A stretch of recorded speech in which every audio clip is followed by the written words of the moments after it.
BNP ক্ষমতায় আসার পরে প্রথম নির্বাচন, বগুড়া ৬ এবং শেরপুর ৩-এ উপনির্বাচন।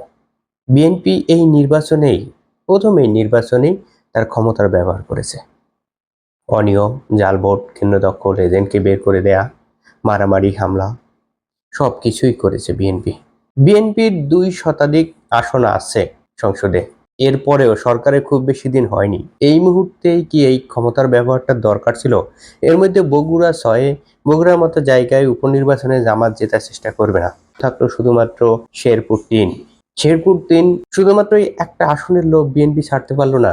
এখানে সুষ্ঠু নির্বাচন হলে বিএনপি হেরে যাইতো। উপনির্বাচনে বিএনপি ক্ষমতায় থাকা অবস্থায় বিএনপি স্পষ্টভাবে দেখিয়ে দিয়েছে আগামী যে নির্বাচনগুলো হবে, স্থানীয় সরকার নির্বাচন, সেখানে তারা কিভাবে ক্ষমতার ব্যবহার করবে। বিএনপিকে নিয়ে যখন আলোচনা করা হয় নির্বাচন কেন্দ্রিক, সবাই একটা উদাহরণ দেয়, সেটি হলো মাগুরার উপনির্বাচন। সেই মাগুরার উপনির্বাচন ক্ষমতায় এসে আবার উপহার দিয়েছে বিএনপি। মাগুরার উপনির্বাচনকে এক্সাম্পল হিসেবে ব্যবহার করে। তারই বিস্তারিত হচ্ছে শেরপুর ৩, বগুড়া ৬ নির্বাচন। সবগুলো অনিয়ম এখানে করে ফেলেছে ইতিমধ্যে, ক্ষমতার ব্যবহার দেখিয়ে দিয়েছে।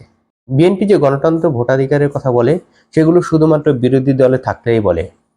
ক্ষমতায় যাওয়ার পরে তারা একদিকে যেমন ভোট কেন্দ্র দখল করে, মানুষের ভোটাধিকার হরণ করে, অন্যদিকে নিজেদের ক্ষমতা ব্যবহার করে বিভিন্ন স্থানীয় সরকারগুলোতে নিজেদের লোক বসিয়েছে, সিটি কর্পোরেশনগুলোতে বসিয়েছে, জেলা পরিষদগুলোতেও বসিয়েছে। আচ্ছা, বিএনপির যে গণতন্ত্রের প্রতি দরদ, মানুষের ভোটাধিকারের প্রতি দরদ, তা শুধুমাত্র বিরোধী দলে থাকা অবস্থায়, এবং এটা পুরোপুরিভাবে ধাপ্পাবাদী।